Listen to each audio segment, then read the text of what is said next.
2024 meeting of the Smithfield Town Council Committees to order. The first item on the agenda is public comments. It's an opportunity for the public to come forward and speak on matters. Anybody in the public wish to be heard? Come on up now. Good afternoon.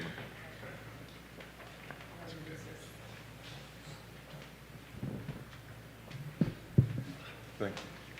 It's nice that it's wireless. Hey, could you state your name for the record, please, ma'am? Mary Harris. I live at 329 Grace Street. Pleasure to have you here Smithfield, today. Virginia. Pleasure to have you here today. Oh, well, thank you. Yes, ma'am. I'm actually coming here to read to you an editorial I sent to the paper today about the Smithfield Times building. I titled this, Keep the Times Building as the Times Building. I'm very concerned about what you all are doing with that property, and I wanted to read to you the editorial that hopefully will be in the paper on Wednesday. The Times Building is a Smithfield treasure and historic landmark in Smithfield. It has housed the local hometown paper for over a century. That is at least 5 generations of Smithfield residents, workers, and visitors who have been impacted by this building. When you put this in perspective and think about the power of familiar and comforting sights, the Times Building is one of those special things about Smithfield. The Times Building and Times Square could always be counted on to not change. I am fully in support of letting the Times owner, Steve Stewart, purchase this building from the town to ensure that many more generations who live, work, and visit Smithfield have the same experience of seeing our hometown paper remain in its historic location. There is so much changing here. Look at what we have already lost. Just in the last 3 years, the historic site of Pierceville to a developer and the old red barn behind the Smithfield Inn. This is one thing that we need to preserve to attempt to hold on to our small town feel and quality of life. I have heard that the town is looking at selling this landmark building to another business for possibly less than we paid for it, which is fiscally irresponsible, in my opinion, and a waste of taxpayer money. This does not make sense. Why would we do this when Steve Stewart, the Times owner, has offered to pay appraised value? He has had a standing offer to you, the town, for over a year and a half. This very unique building, with its long history as the home for our local paper, the Smithfield Times, needs to be protected and preserved as our newspaper's location. Do the right thing. Protect and save the Times building for future generations. I skipped the paragraph in here where I notify the public in my editorial about the upcoming public meeting on this. It concerns me. I love history. I moved here for the history of the town, and I'm very concerned that we would let this go. It is a center and landmark and anchor to this town. So I hope you will give full consideration to trying to hold on to this piece of our history. And it might not be as old as Pierceville, it might not be as old as the Red Barn, but it's part of all of our lives. Your great-grandparents, grandparents, parents, you and your children have experienced this building if you've been in this county long enough. Thank you. Thank you, Ms. Harris. Mr. Mayor. Yes, sir. Mr. Pat. Ms. Harris, do you mind? This is committee meeting, so we're a little more casual here, and I'd like to have some dialogue about your editorial, if that's fair. Sure. When we put this out for consideration, we opened up the opportunity for anybody to bid on this building, anybody who wanted to. The paper was aware of it. There was conversations between our town manager and the editor, ensuring him that it was for sale, and he was printed in his paper, so he knew what the process was. And so we're trying to be very transparent about the whole action. So we have 2 people who bid on it, and Mr. Stewart, who admitted he missed the deadline, did not, for regardless of his reasons. So we have a paper that's yelling at a town council about not being transparent, not following our processes. But the first time that the process doesn't benefit him, he wants to raise Cain about it and saying that he's not being treated fairly. And I beg to differ with that, because we got 2 candidates here that have made the time, that have done it. Mr. Stewart was even contacted after the deadline to see where he was, if he had dropped it off at perhaps a wrong building. So I don't understand that side. I mean, why should we change our policy to benefit the paper when the paper yells, don't benefit anybody, be fair, be open? And the first time that we try and do that and the paper doesn't like it, we're catching all sorts of flack that we should sell it to him. And please help me understand that, because I don't. Okay, I don't know Steve Stewart. I've never met him personally. I will be straight up there. I may have seen him at an event or heard him speak. That's possible. At the forum last year, perhaps. I don't personally know him. I probably wouldn't know him if he walked in this building today. I am concerned about the history of this town. As a town citizen, I'm not concerned. What I am concerned about is doing the right thing. Now, I don't know the circumstances of what happened. I know that the government of a local, state, or national level has rules and regulations to follow, but it sounds like we have some ability to change positions here if we chose to. You know, I know that that standing offer was there. It makes me wonder why we never accepted it. There was There no was no offer. standing offer. Okay. There was never All an right. offer. So maybe that information is not as accurate as you would want it to be, or I would want it to be. But I am concerned about this. The town has changed so much. You know, this is an anchor, central place in downtown. And to take away the Times, the sign the Times, the hometown newspaper, is of great concern to me as a citizen, and many others, regardless of the circumstances. So, I mean, you might justify a sale based on the fact that someone didn't respond. It's still not the right thing to do. That's my opinion. I think there are other people in this town that share their opinion, this opinion, because it's such a familiar landmark to this town. So I don't know what to tell you. I would make a different decision, that's for sure, than what I am seeing or hearing about. I would opt to do the right thing for the town. You know, I think that there are an awful lot of citizens that are concerned about that, as you've heard. I know that. You have heard that. So that's why I came to tell you this. It is going to be a concern. And, I mean, I can't tell you how to vote. If I could, I would. But I've lived here 32 years. This is part of downtown. It is a key landmark building. This isn't just a wrecked up old place that we have no control over. Obviously, we don't have any control because Bihar wasn't able to save the old red barn. You know, I don't know what to say to you other than there is a right thing here to do and there's a wrong thing here to do. And I understand the development of business. I work for 3 large corporations, many of you know that. I have a business background. But this is, sometimes you just got to do the right thing. So that's my opinion on it.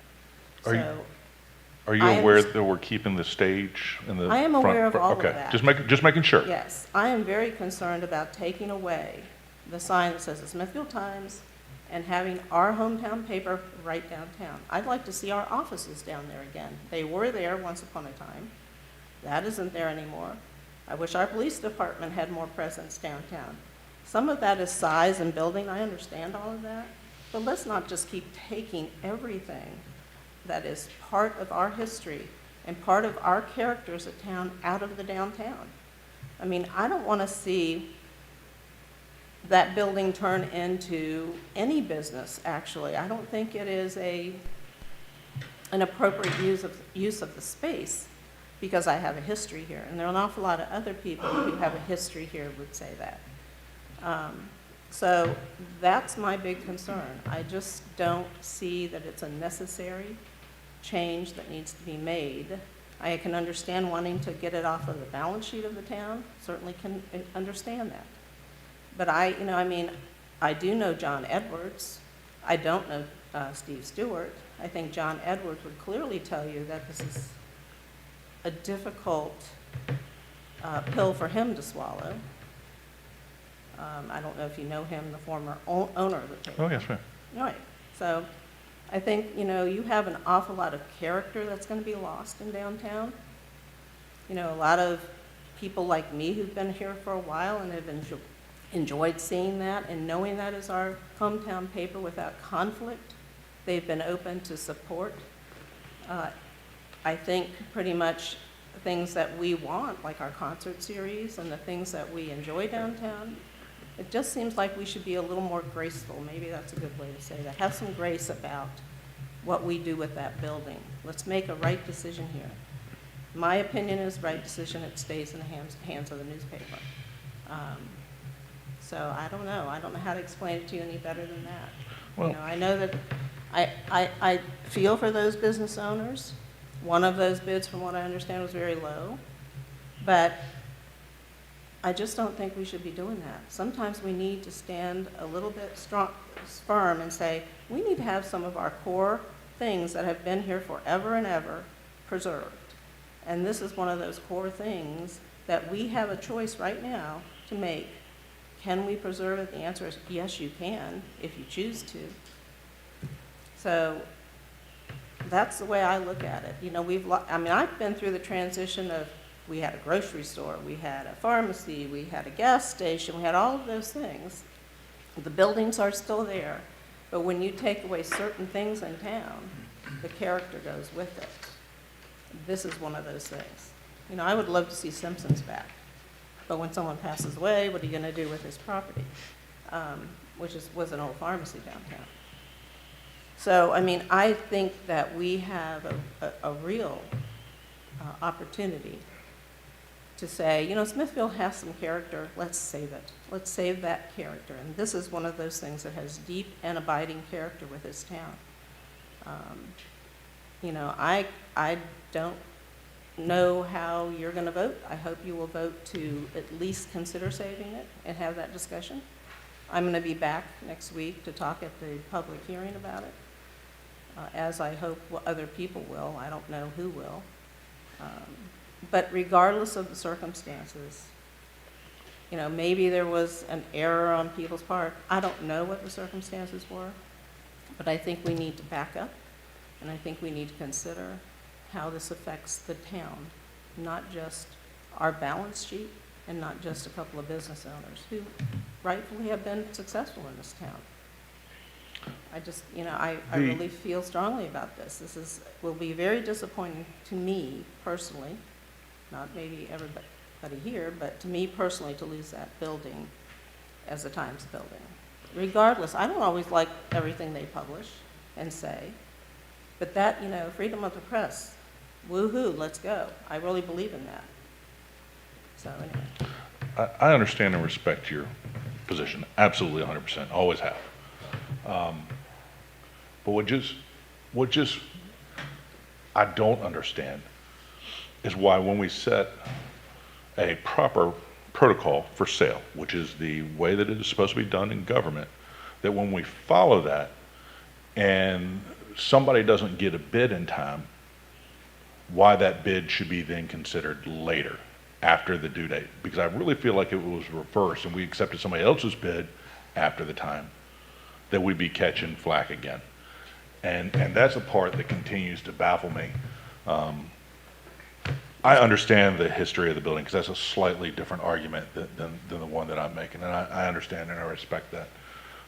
But the building is, you know, even in the proposal we have, nothing's being raised, nothing's being changed, the building is protected. But I just want to make sure that we understood that, you know, had Mr. Stewart gotten his bid in on time, it would have been considered with the others. But I still contend that you could throw everything out and start again. Every government agency can do that if they don't like what they have. You didn't get a bid that's appraised value, you start again. And, you know, I'm not saying that you know, what's the big rush? You know, I say this about everything. What is the big rush? Yeah, I know you want to get stuff done. I'm a type A personality. I get stuff done using a list every day. And I don't like being delayed. But some big decisions are worth consideration. This is a big decision for the town of Smithfield, I think. It has nothing, I mean, I think you guys are being as transparent on this as you possibly can. So just be transparent and say, we're going to start over.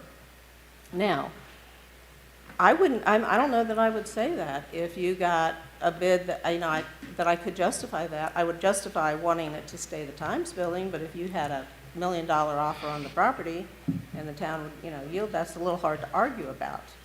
But at this point, fair market value would certainly be acceptable for that building, and to keep it what it is. It's a larger argument than just money.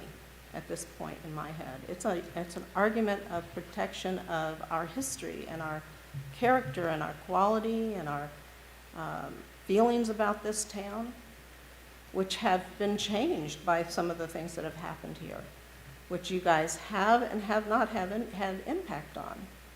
And it continues to change. Nobody says that's not going to happen. I think we all know that's the reality of our lives. I mean, you change the inside of your house, you do things yourself to change your environment. But there are some changes that just need not to happen, and this is one of them. Okay. So, anyway, that's, I don't know how to, if I could convince you and turn a switch and have you all say, yeah, great, you're right, I would do that right now. I'm trying to say to you that there are people in this town, myself included, who are concerned about losing the character of our downtown, and this is one of those things. So, anyway, I appreciate it. Thank you. Thank you for the Thank dialogue. you. Yeah, thank you. And I appreciate you being up front, so, and thank you. Thanks.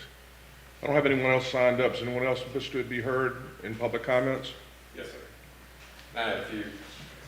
Please state your name for the record before we start. Darren Cutler, 102 Commerce Street, Smithfield.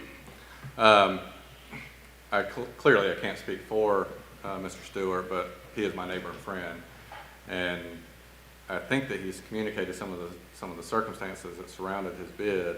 That he had a family emergency on his way to deliver the bid. It arrived after the due hour, but prior to the unsealing of bids. He also had a standing bid that had been with the town manager for many months for appraised value. So, it would be kindness for some due consideration to be held for someone that's trying to preserve the town's history and had a family emergency in his effort, in the execution of his effort to do so. Additionally, to the transparency piece, I love that. I appreciate that very much. I hope part of the transparency is going to be the value of the bids and the appraised value of the property, because I support all the historical items that Mary Harris said, and I won't repeat those. However, it's also a fiscal concern. If you have a bid that's less than this standing bid that you had, well, that's not in keeping with good fiscal policy for the town. So it would be wonderful if those details are shared with the town so they can weigh in an informed manner, in a fair amount of time prior to the next meeting. Thank you, sir. Thank you, Mr. Phil. Anyone else wish to be heard? Public? All right. Next is the Public Safety Committee. That is chaired by Councilman Collins, joined by Councilman Gibbs and Councilman Brooks. Mr. Collins. Thank you, Mayor. Mr. Chairman. Yes, I'll go and open up public safety and for the operational update from Chief Howell, please. Good afternoon, Mr. Mayor, members of council. In the form of operational updates, you'll have our office manager report as for the police department activity report. Is there any questions concerning that report? I'll be more than happy to answer any questions. In the form of operational updates, last week we did have a situation where we evacuated the Paul-D camp. That was a result of the Franklin campus receiving a bomb threat, and because of the fact Paul-D camp was not aware of which campus they were speaking in reference to, we did evacuate the building to include the YMCA building and had it cleared by a K-9. As soon as we had it cleared, we were able to get people back into the buildings without any incident. I also believe that it occurred in Suffolk as well. And so Franklin and the members of Paul-D Camp were very appreciative in the manner, rhythm in which we handled the situation. There are no leads as to how that threat was received, but our investigators are speaking with the Franklin investigators and working in conjunction to try to make a determination. On October 1st, of course, is our National Night Out. This event has grown tremendously, This event will be rain or shine because of the fact of the size in which it has grown. It is practically impossible to move it to an alternate site in the event that it rains. If it's not a thunderstorm, if it's just a rain event, we will move forward with the event. As late as last week, we still had vendors wishing to sign up to be a part of this event. Also in the coming months, in November, on November the 2nd, Chief, not to interrupt, could you also give us a location one more time where National Night Out's going to be, please? yes, sir. Thank you, Mr. Mayor. The National Night Out will be located at the Luda Sports Complex. It will start 5 o'clock in the afternoon. Thank you, sir. Thank you, Mr. Chairman. Yes. On November the 2nd, you may hear some buzz about there's a rival between the fire department and the police department. If you hear it, it is true, but it's a good rivalry. We are going to play softball, compete one department against the other, the blue against the red, at Luda Sports Complex on November the 2nd. The funds that will be raised from that event will go to one of the local charities, a local charity of the fire department as well as the police department. The proceeds will be split between the two departments, and we're looking to have a grand time. I would just like to take this opportunity to, of course, let members of council know you all are more than happy, and we'll be more than happy to have you come out to that location and cheer for Team Blue. Mr. Chairman? As a former rescue squad member, I'm a little taken aback and wondering why the rescue squad's not involved in it. Are they going to play the championship game? There hasn't been any discussion about that yet. They're going to buy for round one. So, Thank you, Chief. yes, sir. And that You were the chief of police here prior. Oh, I Is forgot that right, about Mr. that. Yeah. Most of your life was in blue, as I recall. Yeah, well, Team Blue. Chief, what day is the event? my kid's on the squad now too, so I got to kind of keep it that way. This is that event for the softball game between the fire department and the police department will be November the 2nd, starting at 5 p.m. You could swear me in, November the 1st, I'll be your designated hitter. From what I heard today, I'm just. No, I know, I found out now why the rescue squad's not involved. They're going to have to be there, and they're going to have so many folks to deal with, they couldn't let them play. Because if you can imagine folks that haven't swung a baseball bat in about 25 years swinging and going, oh my gosh. Let's hope not. All That's right. not the case. All right, I'm sorry, I'll get back on topic. Thank you all. Anything else? I just want to restate the National Night Out is from October 1st, 5 to 7. I sit on the committee, and Chief's team has done, a lot of work to put this together. It's guaranteed to be a great time. The vendors that they have lined up, all the people they have coming out for it, it's going to be an awesome time. So please, everybody show up and show the support. Good deal. Thank you. No questions, then I'll close Safety Committee. Thank you, sir. Next is the Finance Committee, chaired by Chairman Pack, with Mr. Smith, and as I indicated earlier, Vice Mayor is not present. She's feeling a little bit under the weather, so let's hope for just a speedy recovery and hope she feels better.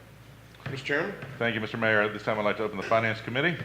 We're going to kick it off with Ms. Ross and our August financial statements and cash balances.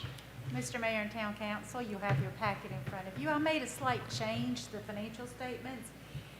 It usually says variance over in the far right column, and then it said variance in the column next to that, but I changed it to budget to actual, because every time I'd meet with the department heads, a lot of them would say, what does this variance mean? So I thought it might be more indicative of what it is, so hopefully that'll work out. Let's see. As you know, the first quarter will end in September, at the end of September, and I intend on meeting with department heads to get spending plans for the rest of the year, because I do update that on my sheet to make sure that we're in compliance. Hate to get to the end of the year and we have to move a lot of things around. It's probably a lot easier to move it around and do adjustments as you go along.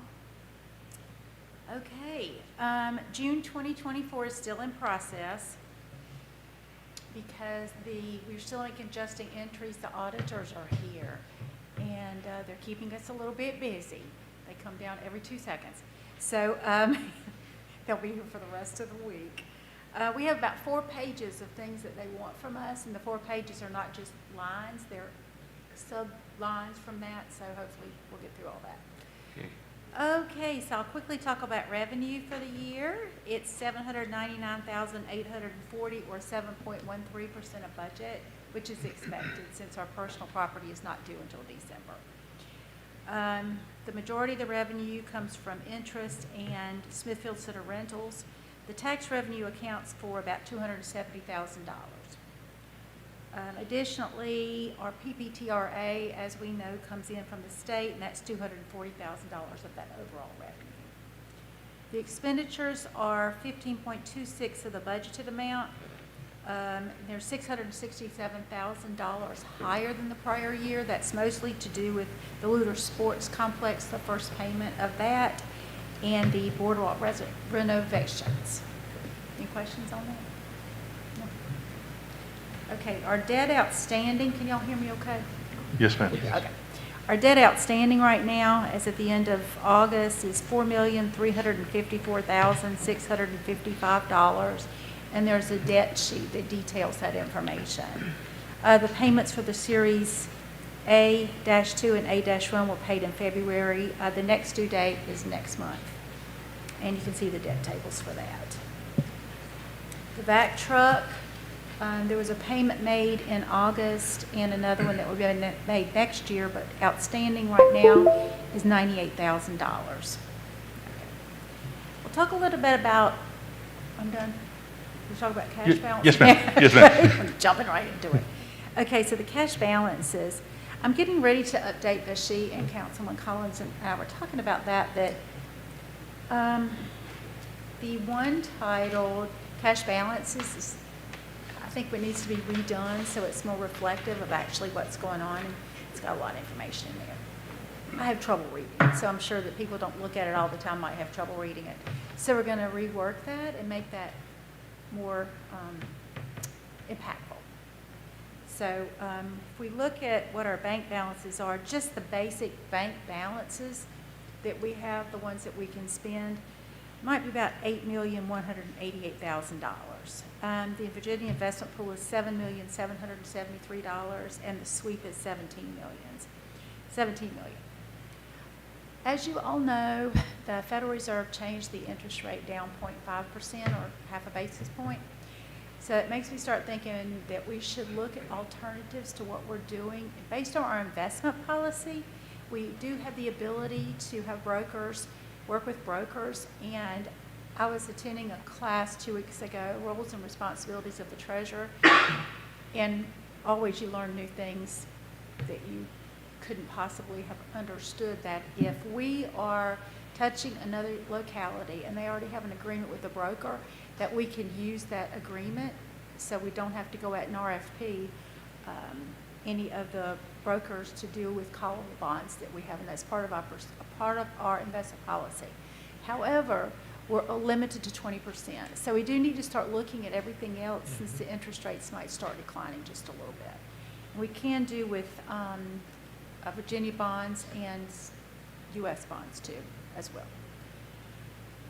Let's see, but the prime rate is also tied to one of our debt. Not that we have anything outstanding on the line of credit, but that does reflect that as well. Any questions on that? Nope.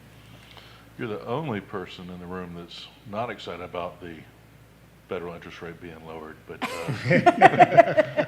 it's been very good to the town. So, yeah. I guess I get both sides of it.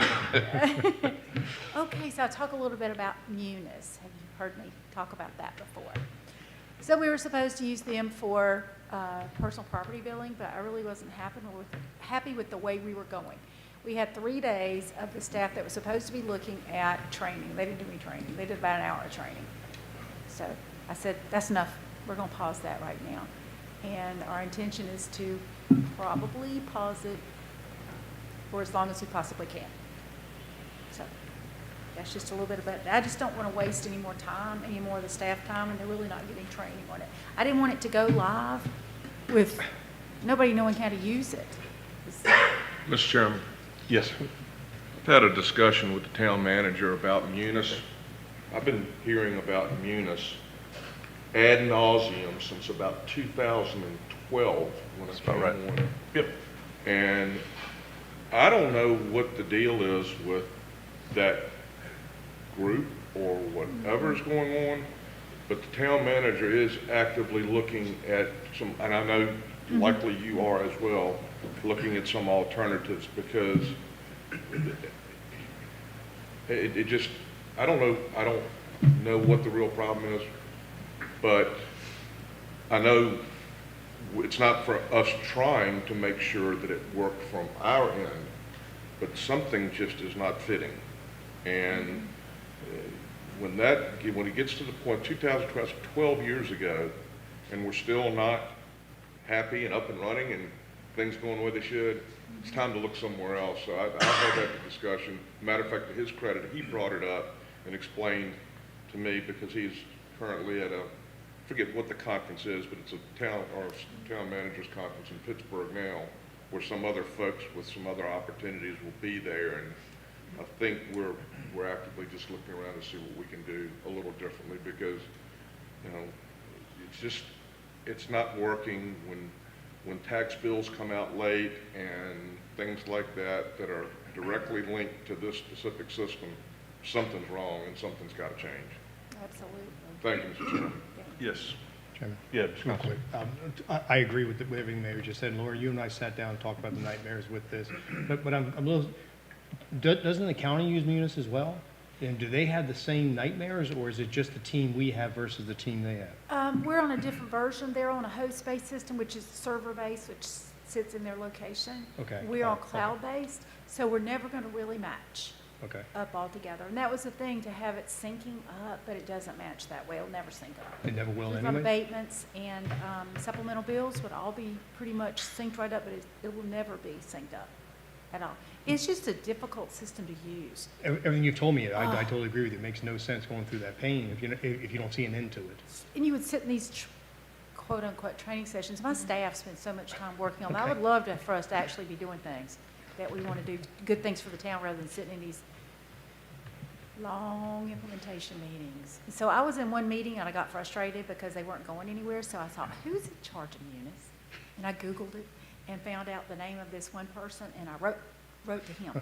Within about 15 minutes, he was on the phone trying to call me, and I said, we just can't do this anymore. This is not working. Well, that was a little bit too late because I'm just done Good. Okay. with them. All Just right, done. thank you. So let's see, if anybody wants to see how much money we've spent with Munis in the past 10 years, I've got that, including the amount of money for folks that are sitting in these training sessions, and it's probably close to $1 million. Are they going to refund any of what we talked about before, the training? No, you didn't get the answer. I tried. I got that. I was like, Okay. do you realize that we have spent this much money? I know. So, Doesn't yeah. matter. There you go. I mentioned earlier that I attended the Treasurer Association of Virginia's conference, and we talked about a lot of stuff, Munis for one thing. And another thing we talked about was the Virginia tax offset.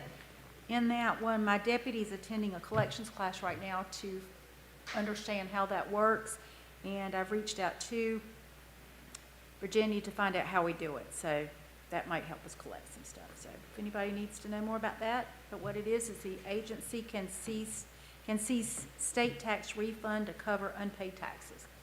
We'll get more about that, understand more about that later. Thank you, Ms. Ross. Any questions? No? Okay. Next up on our agenda is proposed personnel policy updates. Ms. Rogers, we have an educational assistance and vacation accrual. Yep. Thank you, Mr. Peck. 2 revisions proposed. The 5.4 educational assistance is essentially a rewrite. The scope and the objective haven't changed. It just puts some clear procedures in place where the procedures weren't really clear before. And then it puts a cap of $2,000 per fiscal year per person in there. So that's the gist of the reason for the revision. I don't know if there are any specific questions about that one. Okay. No, ma'am. The annual leave, This revision adds a provision to allow us to include prior full-time service at a state and local government agency to be counted when we factor in accruals for annual leave, which is synonymous with vacation. It also eliminates the provision to not be able to take a day off that has been accrued in the first 3 months. The reason we're doing this is because it really helps us with recruiting, to allow folks that come in that are experienced and have been in their field for a while. They don't want to start at the bottom of an accrual that's really intended to be for folks that don't have a lot of experience. So that will help us. Time off is very important to folks, especially when they've accrued they have higher accruals. They don't want to come and lose that. So that's the purpose, really, for this revision. I don't know if you have any specific questions. That's a much-needed change to the policy. I imagine that hurts your recruiting. So, A little bit. any questions on this? No. If there's no further discussion, we'll send this to council for consideration. We can put that on our consent agenda. Thank you. Thank you. We have 4 invoices in excess of $20,000 which require council authorization. The first is to Blair Brothers for the ditching work they've done on Battery Park Road, $31,500. We have a draw from Athens Building on the Windsor Castle Park Boardwalk Restoration Project, $62,115.75. We have our share, 50% share of the Albemarle County IT Services, $81,000, 6 months worth. And then we have SHI International Corp. For Microsoft licensing for our administrative staff, $23,992.74. Any questions on these bills? Yes, Mr. Collins. Can anyone else see these? Mine comes up as not on agenda. There is no invoice attached. So there's no and attachment that's to why- this, so it's that's why. just the numbers. Yes, Okay. sir. We're running that this afternoon. Okay, So, thank you. any other questions on these? Okay, we'll send these to council for authorization, also on the consent agenda in our next scheduled meeting. Mr. Mayor, that concludes Finance Committee this afternoon. Thank you, Mr. Chairman. Next is Public Works members. Councilman Brooks, Chairman, Councilman Smith, and Councilman Collins. Mr. Chairman? Thank you, Mayor. This time I'd like to open the Public Works Committee meeting, and we have one item on the agenda. And as soon as it opens, and I was going to pass this over to Jesse Sneed for recommendation to award street maintenance service. However, in his absence, I guess I will take. I'm actually Tammy, handling that, if Tammy. you don't mind. Thank you, Sorry. Tammy. Thank you, sir. This is for our street maintenance services contract. It's a recommendation to award to Blair Brothers. This will be a 3-year contract with the option to renew for an additional 2 years. We did receive one proposal from Blair Brothers, and they are our current contractor for this. Thank you. Thank you, Tammy. Any questions, council? Hearing none, we will move this along to town council for recommendation, and that concludes this committee meeting. Thank you, Mr. Chairman. Next, Public Buildings and Welfare. Today, Vice Mayor Butler's not present, so therefore, who's going to take it? Councilman Collins or Councilman Pat? I've been at, the vice mayor called me, either one. No, you can take 9 items. This is Mr. Collins, you need to practice. Sir. Oh. I got 12 years of this. I was like, Vice Mayor, you're leaving today? She's not feeling well, but no, this time I'll go and open up the Public Buildings and Welfare. And we'll start off by the update Isle of Wight Transportation on Turner Drive.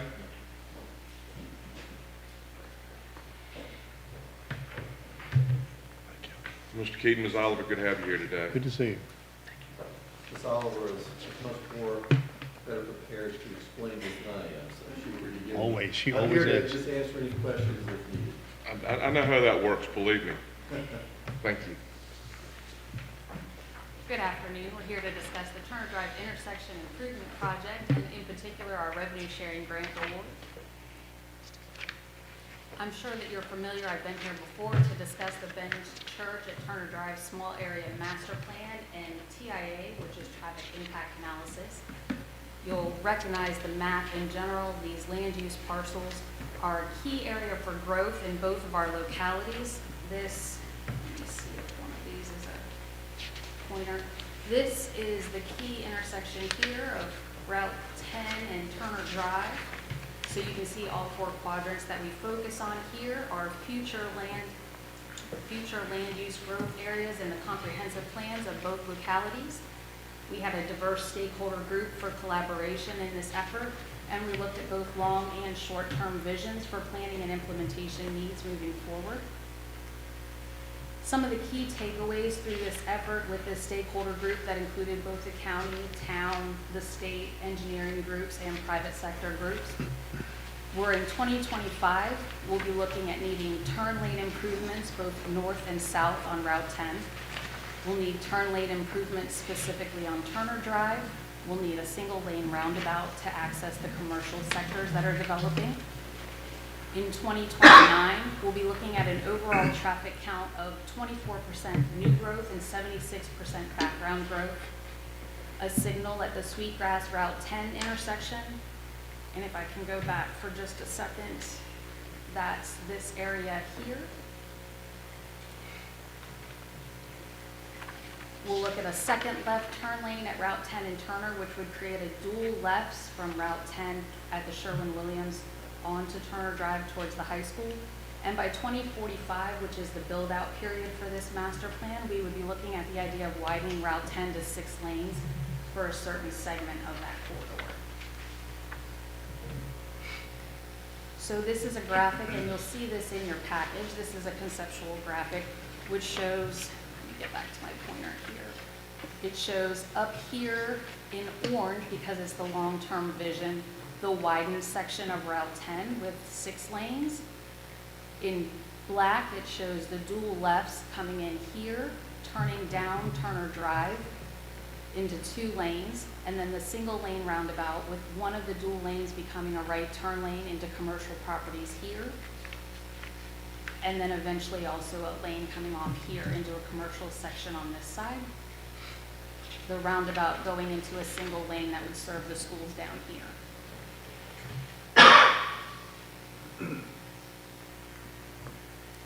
So with this master plan, as we had discussed previously, the county moved forward with a revenue sharing application in 2023. That would supply FY27 funding, and that was based on the interim 2029 recommendations and key findings that we discussed a couple slides ago.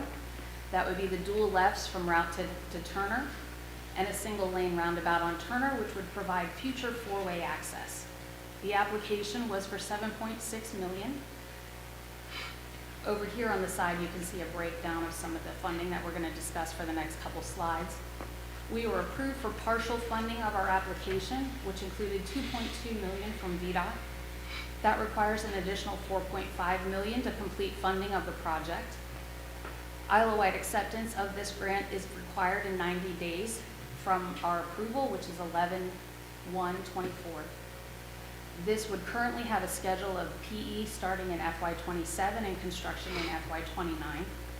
There's a strong opportunity to advance PE and construction if we accept the grant because of the way the funding works.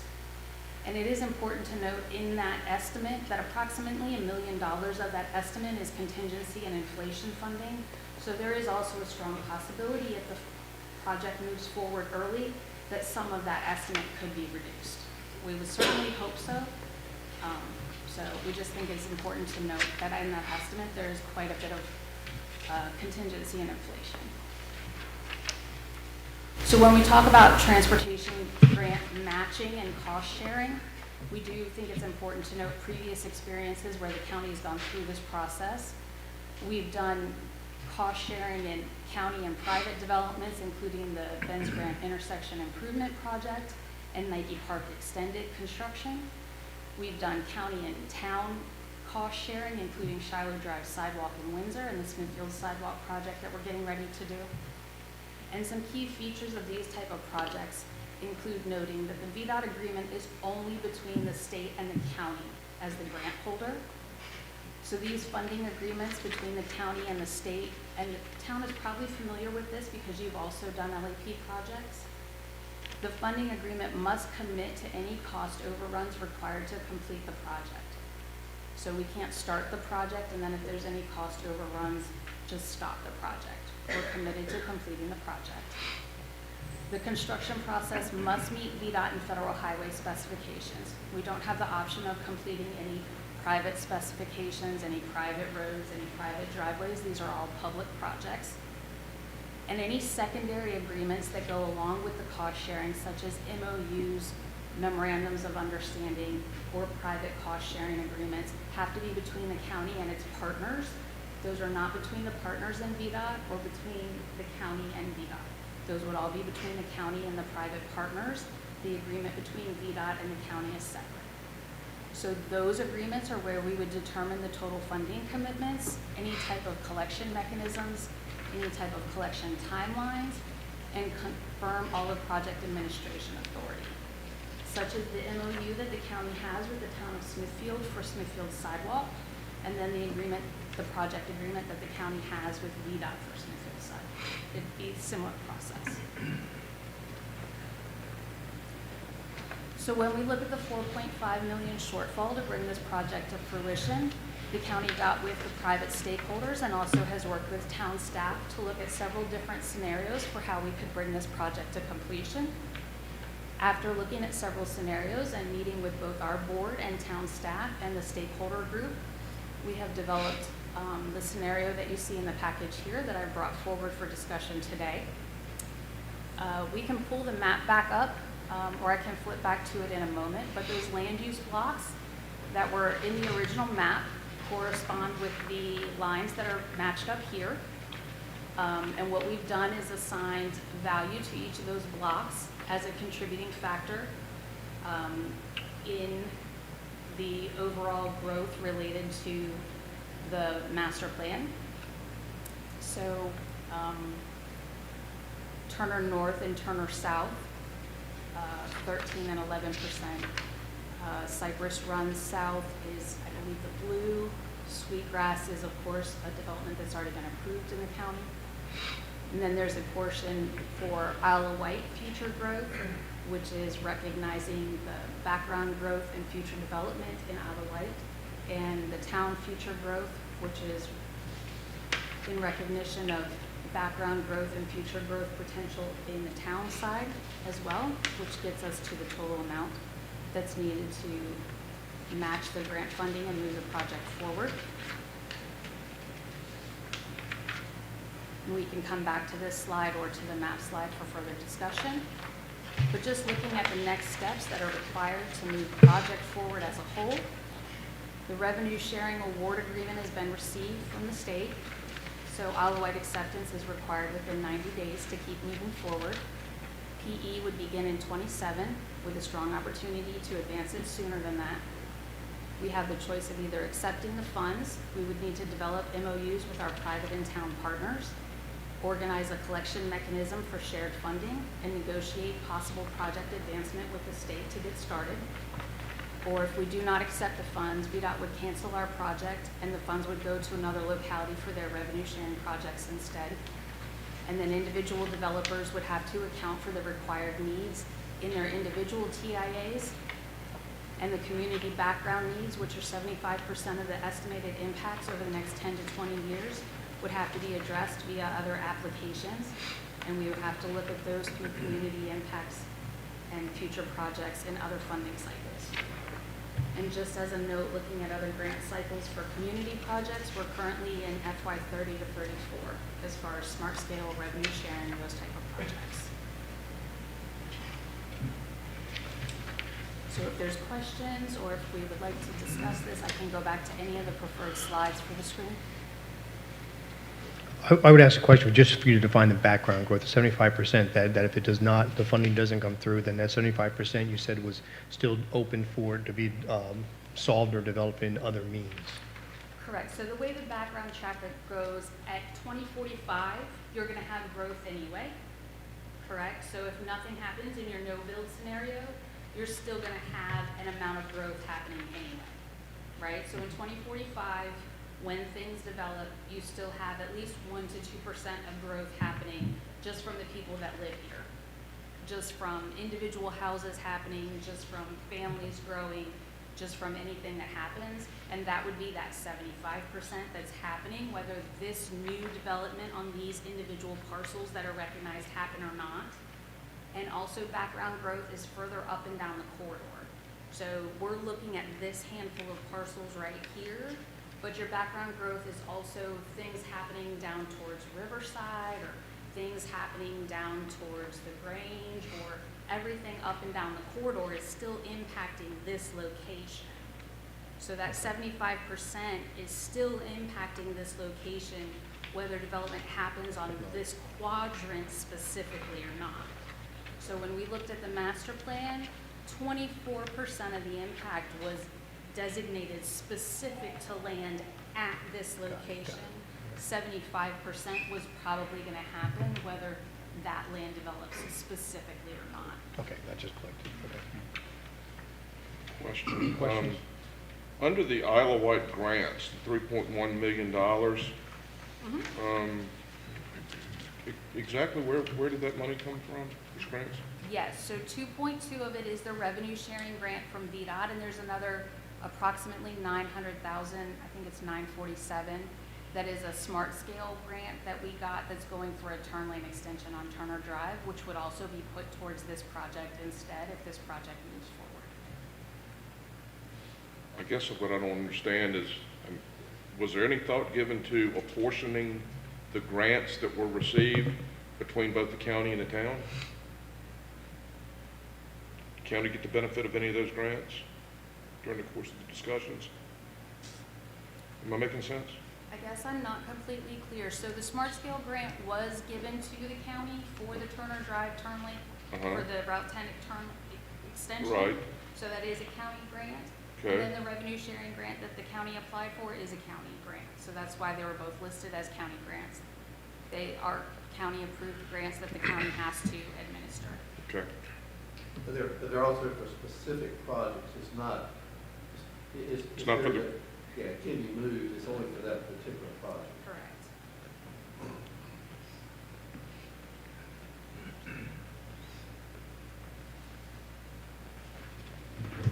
Mr. Collins, Yes. can I ask some questions, please? Oh, please, yes. I'm still trying to digest all this. No, I understand, but the town manager, I think he met with y'all last week to discuss this, and he charged me with having a discussion with the county attorney about this, because our concern is, there were several concerns really, but in particular, the 20% future growth, which is shown in the green map, that's property that belongs to Pomoco and Philip Edwards.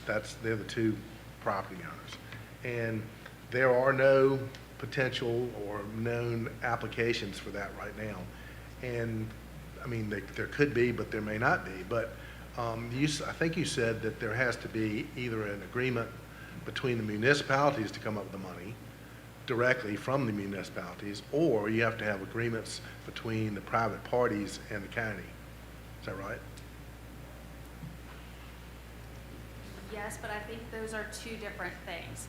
So I do think that there's sort of an apples and oranges things going on in that, yes, the green map labels that as other Smithfield growth, and that is in the TIA as other Smithfield growth. And when you're looking at TIA numbers, that is other Smithfield growth. But the cost sharing scenario in and of itself, the town's future growth, the 20% is for the town's recognition of all of its background growth. That is not directly related only to that parcel. All right, okay, I understand. So Okay, that's but not back to my meant to- point about the agreements, they either have to have a commitment from the town to come up with 9 plus 9 plus 5 is $2.3 million, right? Almost You've four. allocated, our cost allocated to the town between the Turner North, It's right there on the screen, Bill. It's yeah. 2.392. Well, I know, but there's 586 coming from Turner North, and then Cypress Run South, and town future growth. Well, that's 2.3 million. But unlike your situation out at Ben's Grant, when y'all did that, you had an agreement with the developers where they agreed, we will do this. We will agree to enter into a agreement with the county. You build the improvements and we agree to reimburse you. So you had a known and identified partner willing to do that, correct? Part of it. Part of it. Not all of it, but the lion's share. Right. Okay. Mr. Stallin's concern and mine is if you start trying to say, okay, town, you have to come up with this money, where are you going to get it from? We won't have, based on current proffer law, the law that applies to cash proffers, we would not have the ability to require a developer or could even accept proffers from them unless for off-site improvements that are not directly related to their development.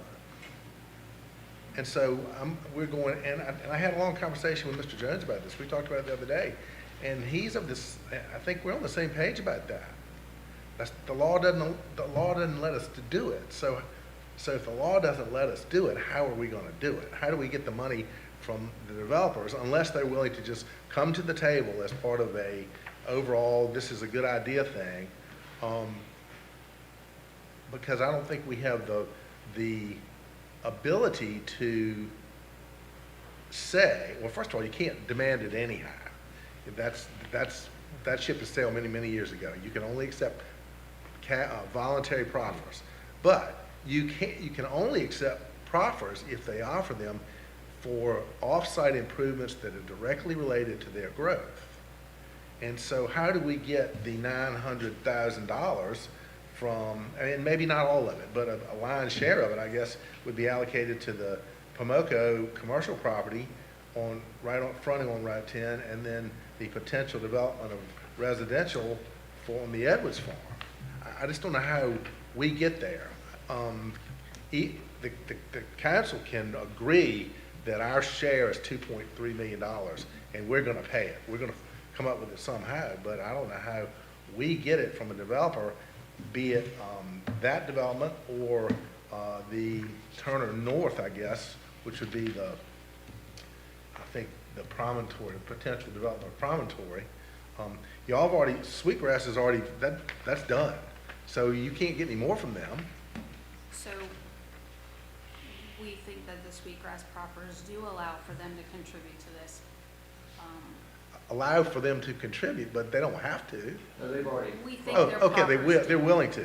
So, and we do still have the private developers at the table, part of this discussion. This is scenario, as you can see on the list, it's 3. They're part of this discussion. They're giving us feedback on this. They've contributed to these percentages. And I would say that the TIA itself is what gives you the teeth to have these discussions. So Cypress Run South at 20%, how would you be able to enforce that as an off-site improvement if they were to proffer that? Because the TIA says that that's their contribution to traffic. Turner North, the 13%, how would you be able to enforce that if they were to voluntarily proffer that? Because the TIA says that that's their traffic contribution. The 20% for town future growth is a different discussion, but if you wanted to use a policy in the future to apply that to the Pomoco site, you would do that through the TIA that they would submit with their rezoning. But I think it's important to note that they are still at the table. We are setting up meetings for the first week in October to sit down with them again to discuss this. They have copies of this. They've already given us feedback on it and are requesting meetings to sit down the 1st of October. Before we submitted the grant application, they all submitted letters to us saying that they are at the table with us to work through this. They've seen the preliminary drafts of it, so they're still engaged in the conversation. So I don't think it's unreasonable to think that they have some buy-in to these numbers. The Edwards Pomoco site that we keep referring to, they are not at the table. That's true. All right, let's hold on here for just a second, if we may. We're getting into how we could get money from potential developers. We do not have any developers at the table. And it was not meetings very long ago. We said, we're not really looking to promote development in the town of Smithfield, and we're certainly not looking to put public money into private development. If you look at the map here, which is in your packet, we're building a very nice entrance into what was a soybean field last year. And these are not cheap. And, now we're talking about spending $2.4 million, or just shy of, for a property that'd make a really nice entrance for a development that we have nothing on the table about. And I don't believe, unless I've heard wrong, that this council is interested in pursuing economic development opportunities for that end of the town. I mean, that's kind of the higher level question, is like, is this something we're even interested in pursuing? I would agree with you. And let me take it back just for a second, because I was going to say, is this the first time I've seen this? So just so I understand, just taking it back to basics, so I understand that there's a cost-sharing grant that the Isle of Wight has, and it's $4.5 million. So you have to get that money raised between the county and the town, and then match that with the state, and then they'll give you they'll put in the $4.5 million. Are those the numbers? Because then how does that translate down to the 5.2 and the 2.3 million? Just so I understand this flow, and then going back to. We've been given the grant. Okay. We've been approved for the grant funds, but But- it is a matching grant. But if you don't match it, the money goes back. If we don't agree to match it, if we do not accept the funds, and accepting the funds is an agreement to match the funds. So how does the $4.5 million match? So the match is not dollar for dollar. It's we have to come up with 5.2 plus 2.3 to get the 4.5? Or how do these numbers come up, the county total and the Smithfield total? So you total that together and then go towards the word match of 4.5. So if you go back a couple pages to this slide, that explains the actual project cost and the grant match cost. The project estimate is 7.6 million. The revenue sharing grant that we received is 2.2 million from VDOT. The Smart Scale grant that we received that will also go towards the project is 972. Okay. Which leaves us a shortfall of 4.5. Oh, okay, now I'm following. Okay, I skipped over that. Ideally, Yes. the revenue sharing would have been half of the 7.6 million, but they didn't fund the full amount of what we applied for. So there was a shortfall. We only received partial funding of the revenue sharing grant. Got it. Okay, now I see it. And Mr. Pack, Okay. And Mr. Pack has very good points. yeah, but I'm not presupposing that y'all are gonna approve anything. Yeah, Okay, I but understand. my point is, since you don't have applications for any of those properties that are pending or being considered, even though maybe some of those potential property owners are at the table talking with the county, the town would have to make the commitment to fund this in full, with the possibility that maybe one day you get it back. And Mr. Maybe. Stallings, and Mr. Stallings and our concern was, with current law pertaining to proffers, cash proffers, and the ability to accept proffers for off-site improvements, I don't know that we even have the tool to do that unless they just voluntarily agree to do it. And so, and sometimes you can't even if they want to agree, they can't, because it doesn't meet the legal definition. You may not accept cash proffers for off-site improvements that do not directly, are not directly dictated by the development that you approve. That's the law now. And so our question of thinking about this in a broad sense, okay, if you want the improvements, you have to commit, the town says, okay, we'll put up our $2.3 million and maybe we'll get it back one day. That's the bottom line. It is. That is the real bottom line. And I didn't say it very well the first time, but I'm trying to explain, and that's why I was asking these questions, because we don't have anybody we can get it back from right now. And so you can commit that, but, you know, the next town council or the one after that, or whoever considers these projects, they may or they may not approve them, and they may or may not be able to accept cash proffers. Maybe so, but who knows? I mean, it depends on what they submit to you. What does the overall development look like, and how do they design their access, and does it use that roundabout right there, or does it come out at another place with respect to the Cypress Run property?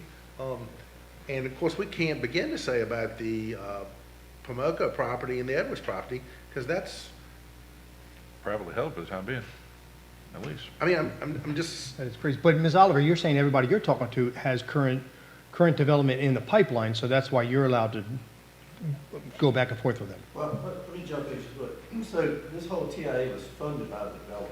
You know, this was not funded by the county. They're the ones who initiated this whole project. So if not for the roundabout, if not for the engineering study from the private sector, we wouldn't even be having this conversation.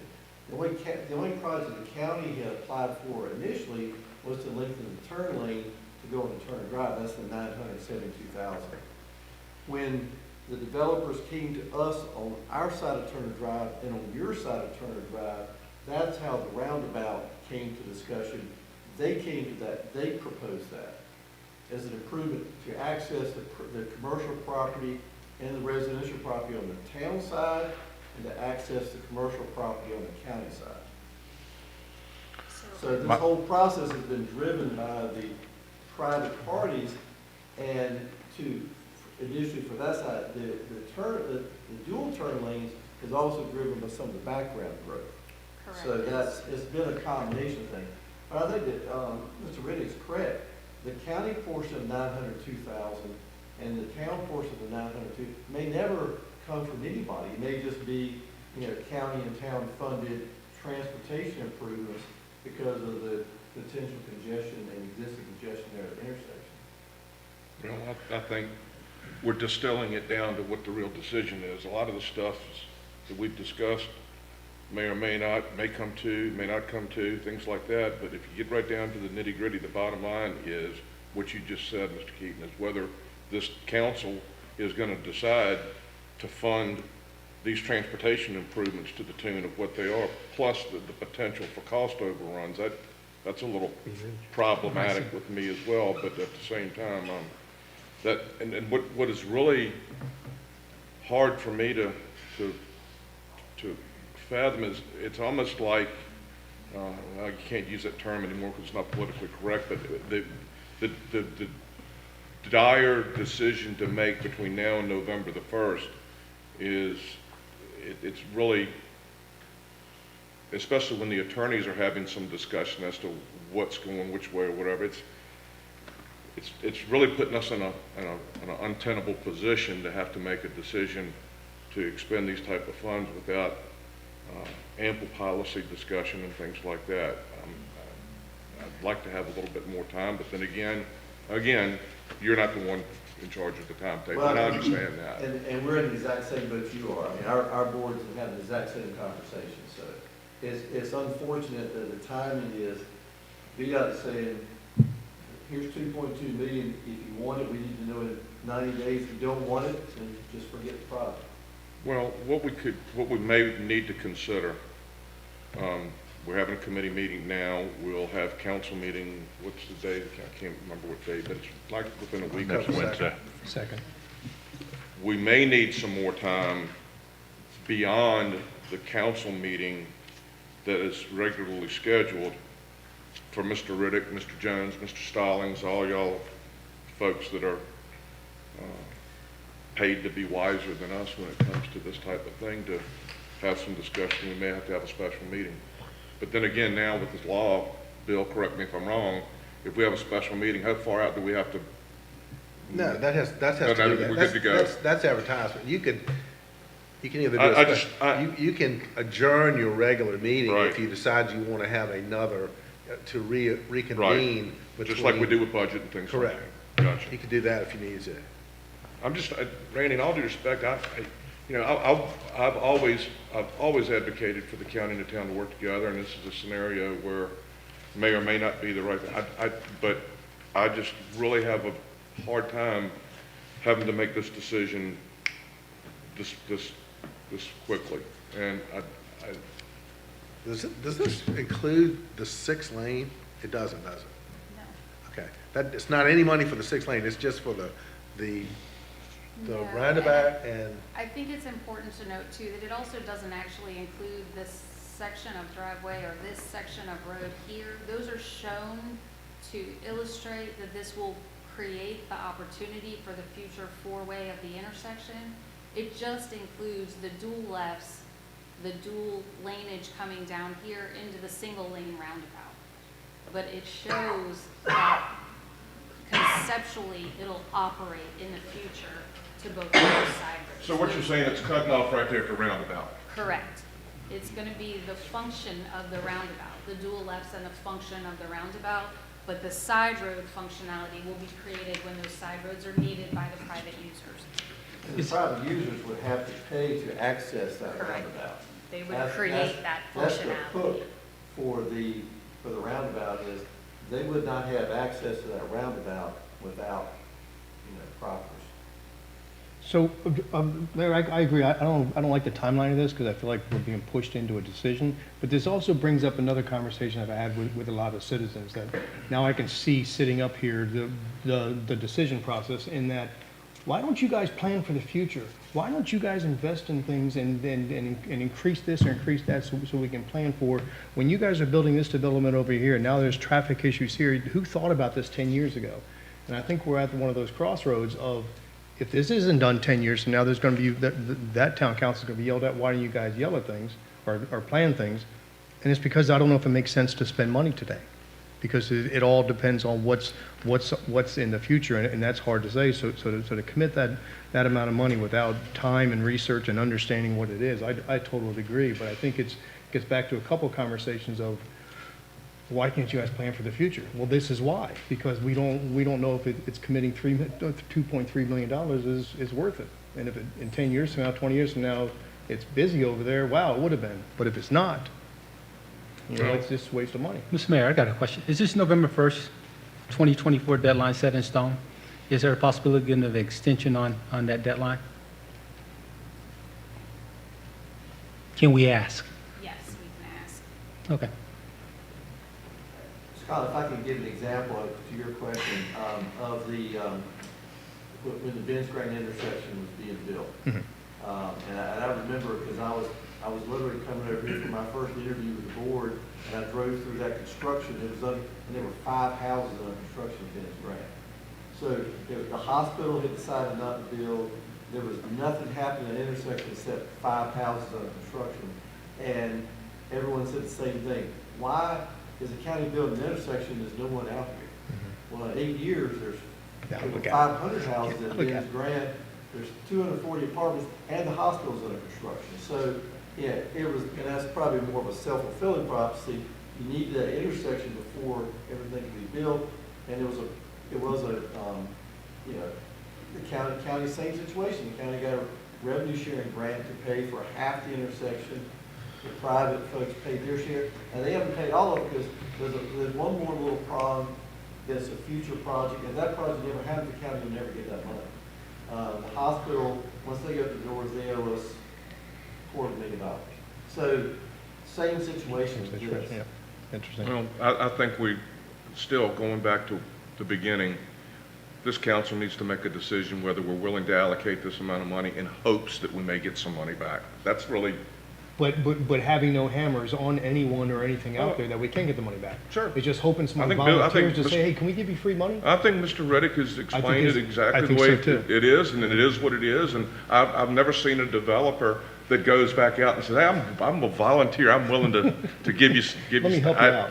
Well, I mean, they may. I mean, Well, they may, but they don't have to. They don't have to, and you can't make them. The years ago, municipalities had a strong arm, and we don't have that anymore. Right. And it has to be voluntary, and it has to be reasonable.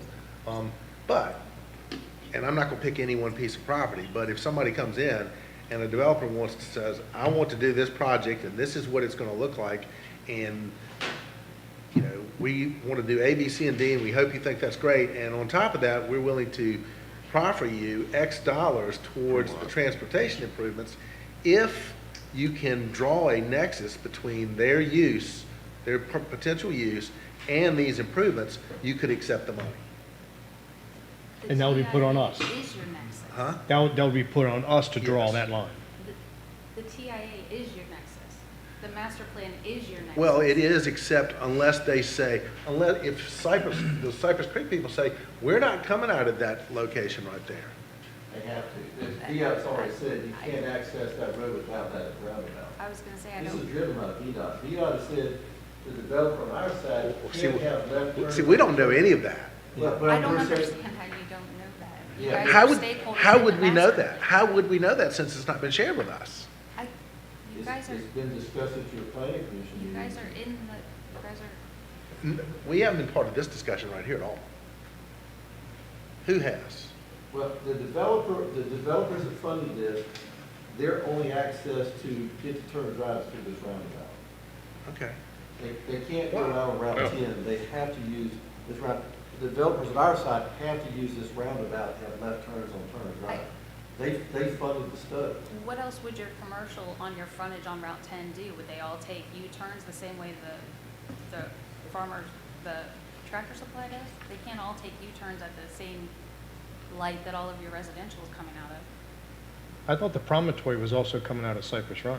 You talking That's- about I a was different talking one? about the Cypress Run problem. Yeah, Well, that's what I'm saying, but then you also have commercial on your Route 10 frontage.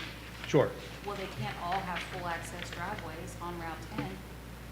So if any of them want to go left, they'll all have to go to the lights and they'll all have to make U-turns. Oh, I got you coming So out. all of that U-turn traffic is Okay. gonna make your level of service at both of your lights an F, which is why they need to come out at the roundabout. They're gonna create a parallel road behind so that they can come out at the circle to go to Turner Drive. This was all in the master plan. The promontory has submitted their project, which does have it connecting at Cypress Run as well as the roundabout. That is what their plan is.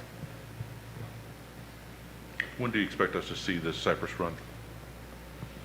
The promontory, The promontory, yes. it's still under review with comments.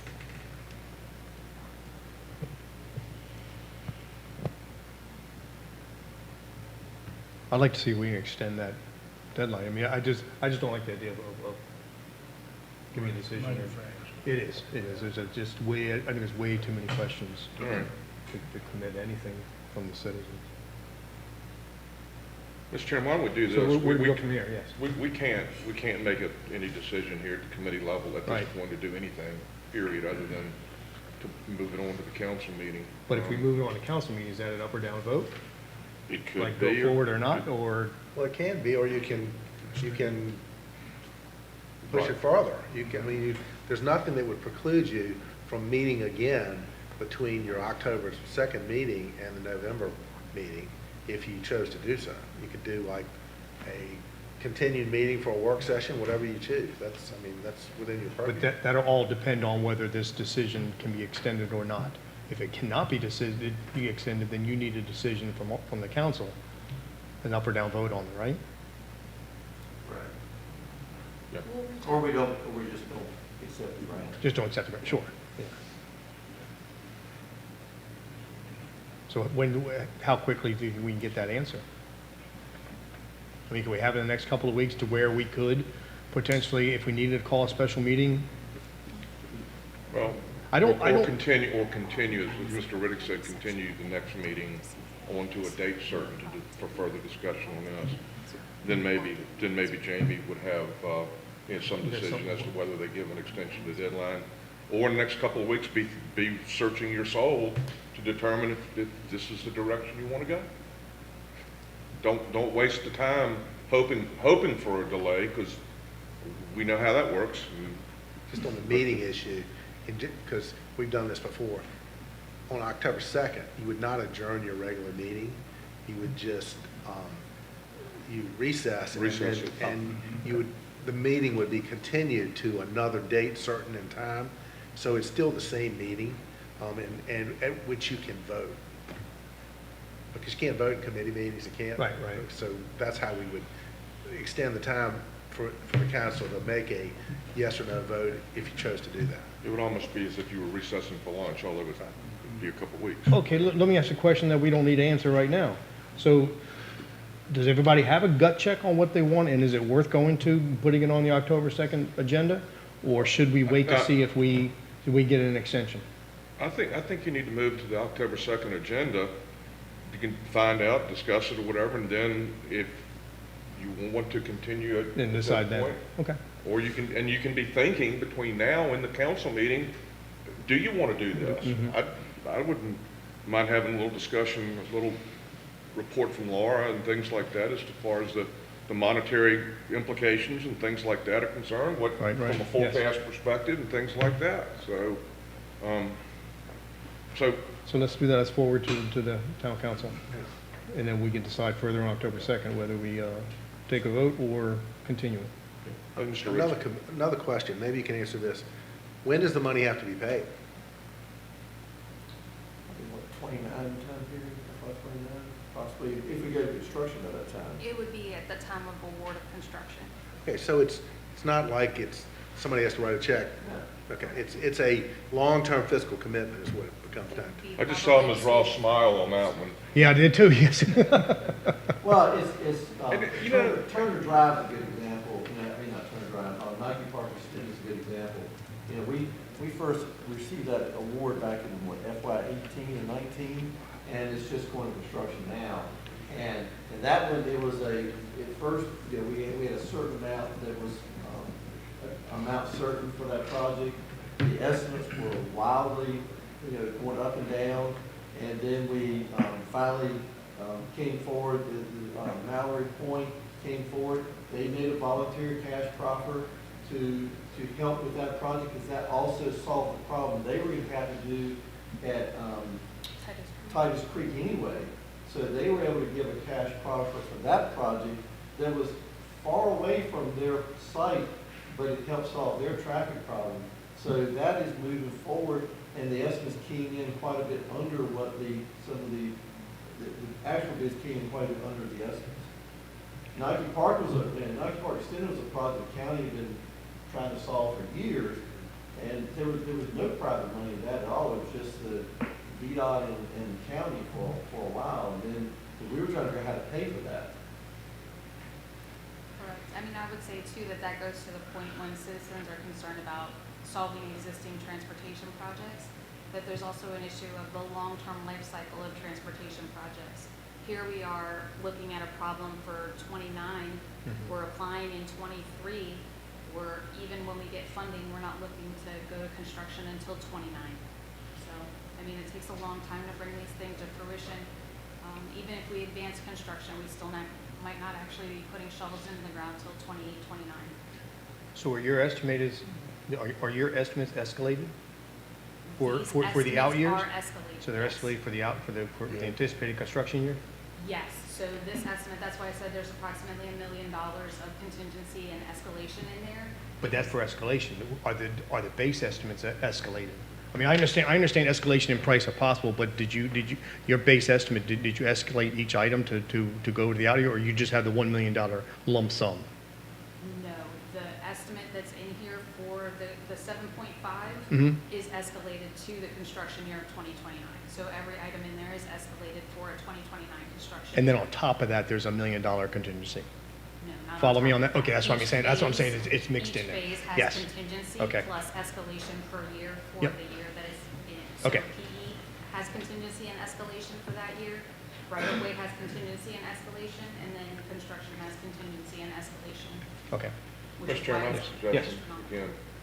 I think what we ought to do is go ahead and move it toward the council meeting. Have Laura do some figuring and let us know, especially now with the time frame that Ms. Oliver has provided, you know, what we're looking at as far as finances, forecast, and interest, hopefully, and things like that, you know, looking through a crystal ball, which exactly kind of sort of what it amounts to, but at the same time, give us some type of idea from a money perspective, and then we can do something at the next council meeting, or if we're not comfortable and we want more information, or Mr. Riddick needs to talk to Mr. Jones anymore, or it's just a few things that are out there that cause me pause. Absolutely. So I don't think it does any harm whatsoever to bring it toward the next council meeting with Laura coming in, and Mr. Riddick, if he can pick up any other information that would be of benefit to us.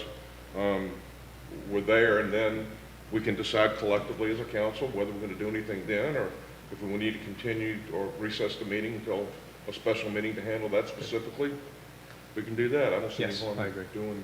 Any That's objections just my or suggestion. objections or questions, or? No. Then that's the plan. That sounds good. Thank you all Thank you very much. Thanks for Just the keep us briefing. all, thank you We'll very be much. glad if anybody has any questions, we'll give us a call, because there is a lot of information. It's been going on for quite a while, but We really didn't know for sure until we received this, revenue sharing grant. Well, one It's thing's new. for sure, the way things are now, it can't stay the way that it is. I mean, from a transportation perspective, something, by that time, people might be screaming for having something done, or why didn't you do something, or so. Exactly. It's a lot of things for us to consider, but we appreciate the briefing. Thank you. Thank you very much. All right, so the vice mayor really owes me on this one, so I just want to make sure I want to point that out again. And I have 8 more times to say that. So anyway, so the next one is Smithfield Foods request to utilize alley and parking lot. Ms. Clary? Yes, thank you. Smithfield Foods is requesting to use the alley in the parking lot adjacent to the Taste of Smithfield for an event that they're having. This would be on November 19th. It's a 1-hour event starting at 5 p.m. In order to accommodate setup and takedown, they're requesting the closure from 8 a.m. until 8 p.m. Again, they're asking Town Council to authorize this closure of the alley and parking lot adjacent to the Taste of Smithfield. They would need an assembly permit from the Town Manager's office. Thank you. I think Mr. Monroe from Smithfield Foods is here, if you wanted to hear. Yes, please. I just have one question for Yes, Mr. please, Monroe, yes, if I yes. could. Jim, can you come up?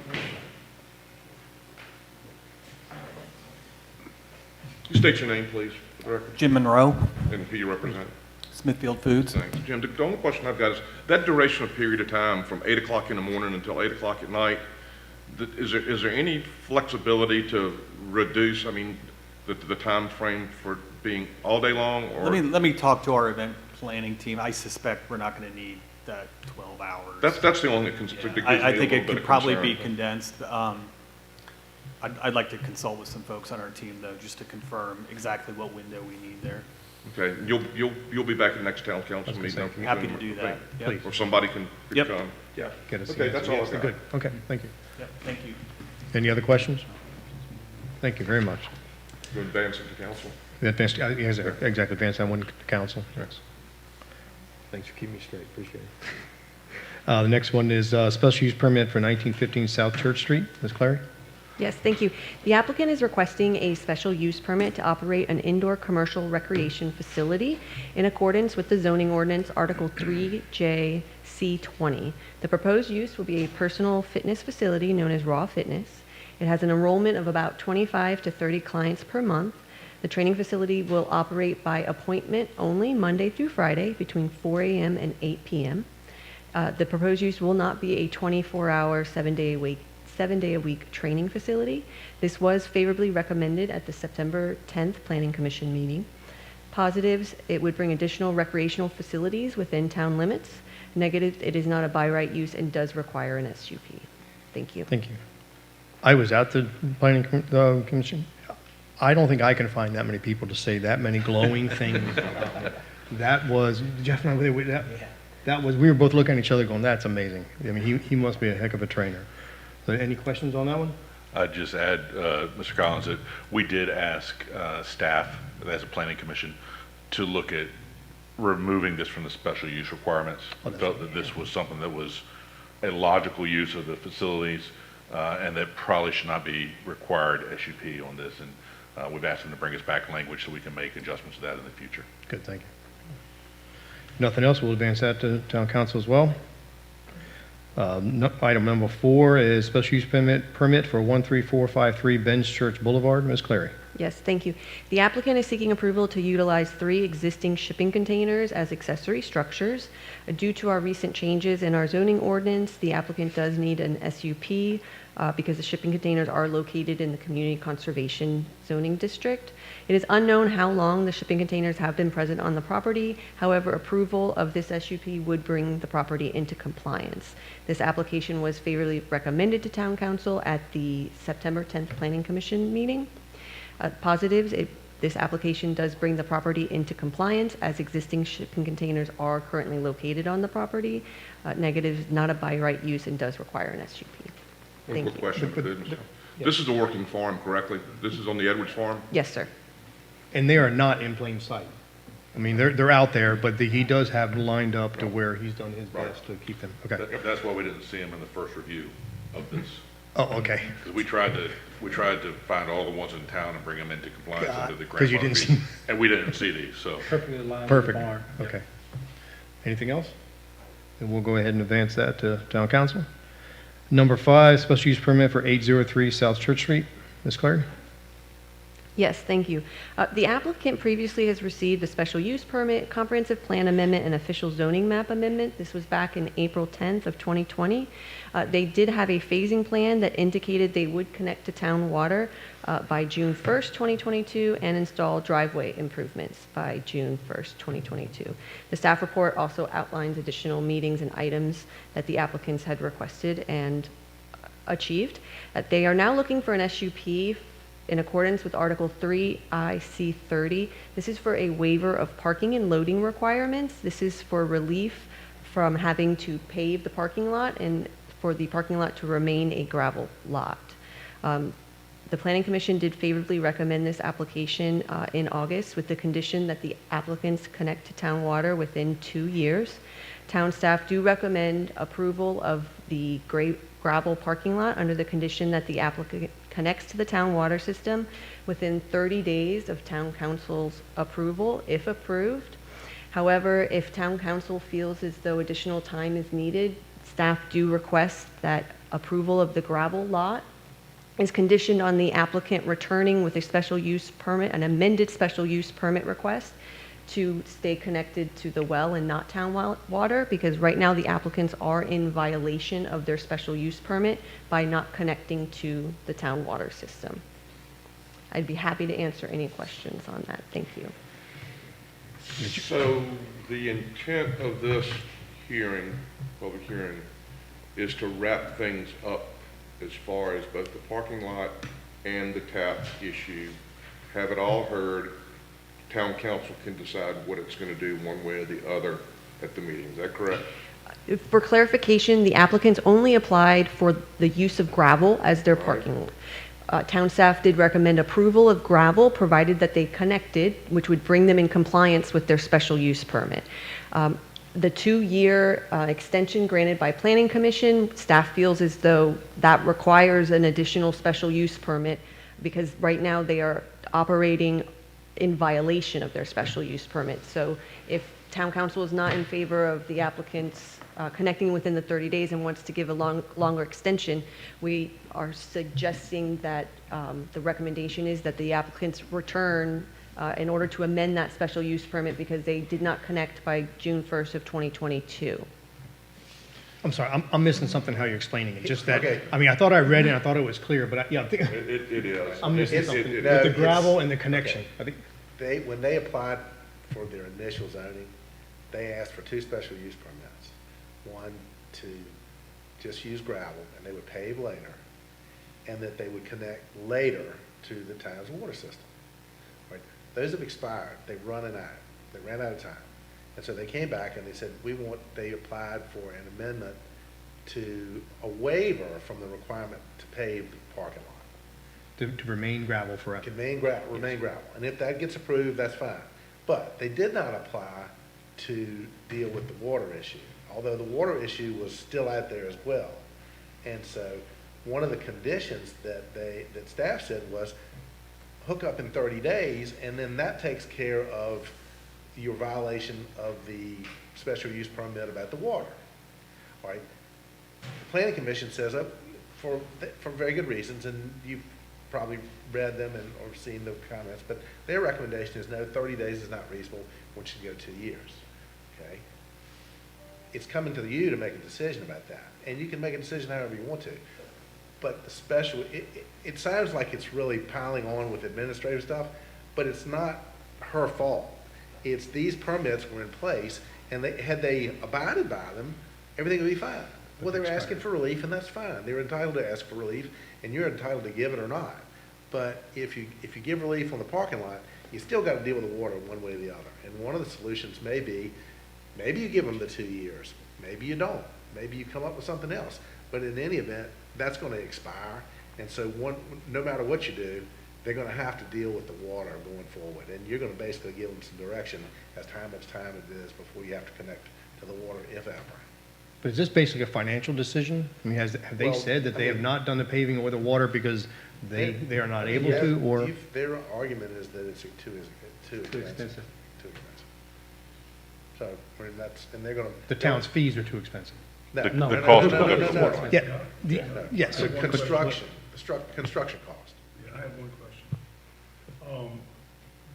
You're asking for, they can come back and ask for the parking, and then the amendment to also consider the water at a later date, or what? What's the second part of that? Right now, they're asking for the gravel parking lot. Yes, yes, That is but- their current but- application. yes. Staff would like town council, in town council's decision on the gravel, to make it a condition that they must apply for an amended special use permit for the water connection. Okay, okay. That makes more sense to me. A little bit, yes. Well, I mean, as convoluted as it is. Right, right, that's true. But what's our current, I'm sorry, go ahead. There's two issues here. They said they were going to pave the parking lot and hook up to town water. And they were supposed to do that in June of '22, was that accurate? Yes. Okay, they haven't done it. They said it's too expensive. I understand that, okay? So they've been talking with town, and Tammy and Michael and staff have been saying, guys, you're out of compliance with your special use permit. They're doing their jobs. The only tool that our town has to enforce this is to remove their zoning permit, which forces them to close. Nobody really wants to use that, but the owners doesn't want to pave and don't want to hook up to water, and the town is using the only thing in it. And I spoke with owners and said, listen, the only thing you can do with this without town removing your zoning permit and you being forced to close is you can come and plead your case to town council. And that's essentially what they're doing, however the mechanism gets there and however the paperwork needs to fall behind that. Ultimately, we need to decide, do we want them to pay the parking lot and hook up to town water, or is there some sort of happy medium that we can fall in here? That's what the decision boils down to. As I said, an opportunity to wrap it up. Yep. Put it in the box. Yes. So I mean, this is a small business, and, small businesses are struggling. They've been in business now, what, about 4 years? Three or About 4 3 years. years? And they're struggling to turn a profit. So I'm not asking us to change our rules, but I am asking us to have some mercy on our small businesses that, if they don't pave the driveway, we do a special use permit to extend the hookup for water maybe a year or at minimum. So let me ask, what's our current rules? Because I know there was some recent discussion at Planning Commission about the gravel in the future, and we're trying to get to where we pave everything, and I think there was one of the churches extended their gravel parking lot recently, and then it was just, they just did that because they were already existing. But if it was a new, I think it was a long discussion at Planning Commission, if it was a new church, no, we would make them pave it. So are we in that same conversation that if this is an existing facility though, so it can, we're not? It's not the same conversation. Yeah. The conversation with the church, and Tammy, correct my numbers if I say it wrong, but if the improvement exceeds 50% of the parking lot, then we can make exceptions. If not, if it's in excess of 50%, they have to do the whole piece. This is totally different from that because they're saying, well, we don't want to pave any of it. So we're asking for an exclusion so we don't have to pave any of our parking lot. Which if we do that, would we have the same, and they're right in the corridor with the commercial development in the future, would that open a door that, everybody's allowed to just pave the parking lots? And that is what many of the planning commission members felt, is that we were setting a precedent. Every application is considered on its own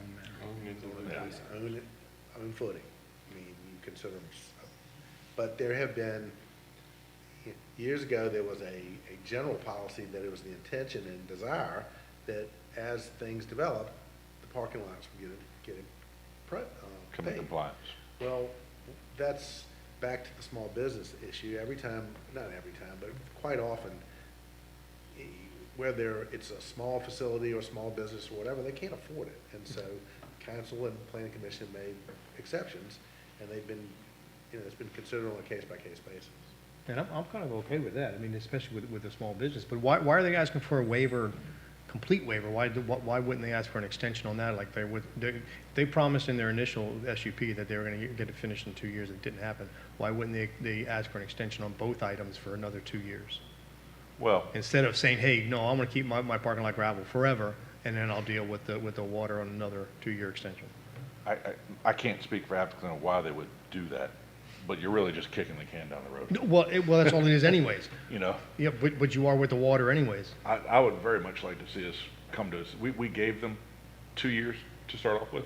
I'd very much like us to come to a conclusion of yes or no, you have to do this. Because it very well could be that 2 years from now, we're back here. Well, I won't be. But back here at council, making this same difficult decision again. And it's a very expensive, it's a big ticket item, and $30,000. they went out on their own, and a contractor gave them a price of like $70,000. We went back, the town got a price, and it was less than half of that. Yeah, it's just $30,000. But it's still, but that's $30,000 for a small business. It's a lot. A lot of money, and you get to hear their argument. I guess my feeling was, I totally agree. I mean, I own a small business. That's a lot of money. I would have a hard time doing it, but I would just say, I mean, when you say no, and it's, no, we're not going to require you to do something that we have in our rules. So what does that do with the whole mechanism of our rules? I mean, and that's one thing we're being told all the time, that we're not enforcing our rules. But this enforcement would, like you said, would close the business. I think that would be absolutely awful. One of the additional considerations for this is that by not being on town water, they're not metered. So when they're not metered, they are on HRSD, so they do return their septic back to HRSD, and that is not metered. So they are paying a minimal fee to HRSD, so it's likely they're not paying their fair share to HRSD. And during Planning Commission, I was in the minority. I wanted to allow them, and still want to allow them, to stay on the well, because I don't think forcing this regulation on a small business that adds nothing to the business nor the town is appropriate. But I also feel they should pay their fair share and monitor their wastewater back to HRSD and pay for however many gallons they put back into the sewer system, the same as any other business was. Ms. Clary had commented that she did not believe that was possible to monitor that flow. My business in Surrey is on a well because there is not town water in Surrey, but we are now on HRSD, and thank goodness we are, but we do monitor our discharge back to HRSD and are charged appropriately. So I believe there's probably some sort of way that we can work with HRSD to ensure that the water going back into HRSD is charged appropriately and they get fair compensation for the water being returned to the system. That was my take on it, and that's what, whenever we get down to the decision, I will probably plead that case again.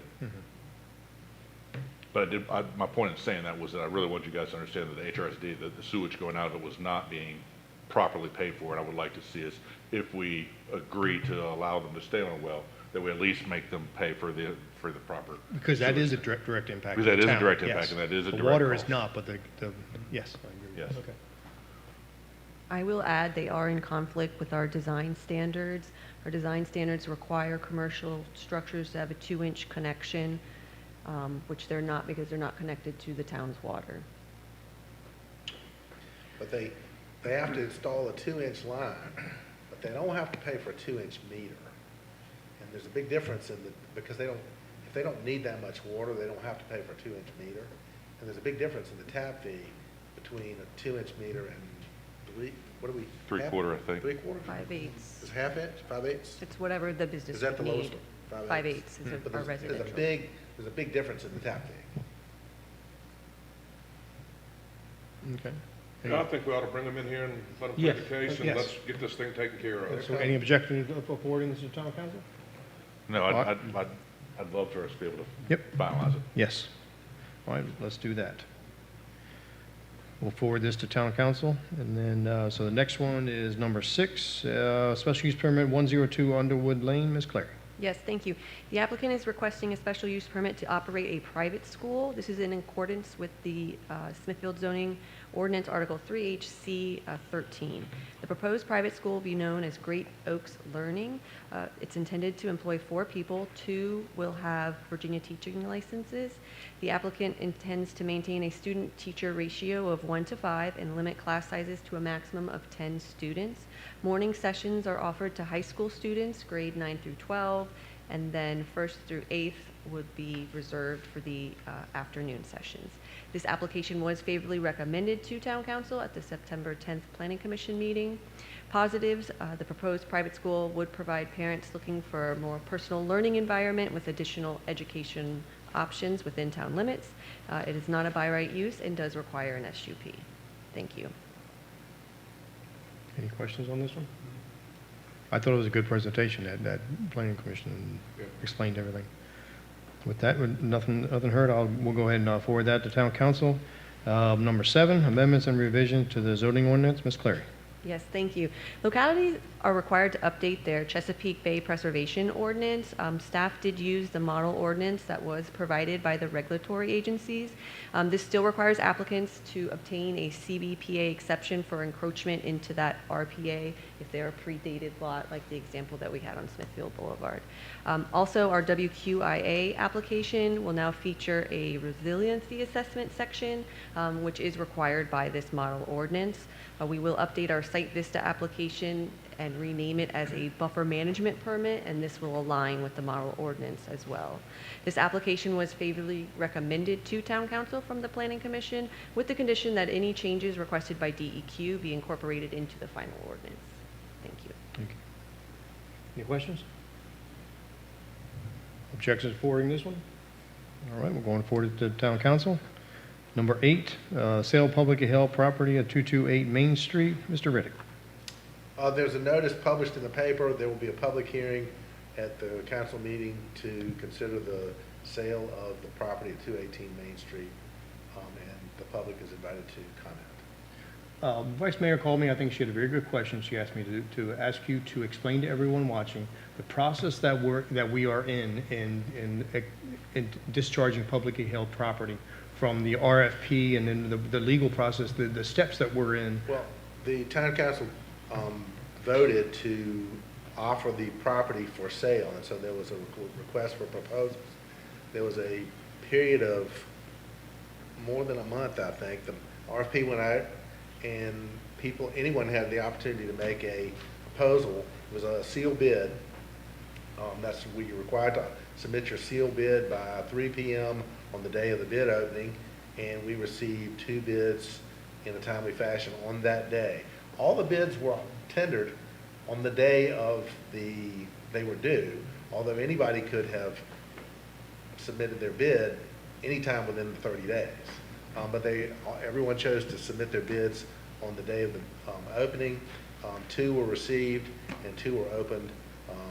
One was not timely received and was not considered.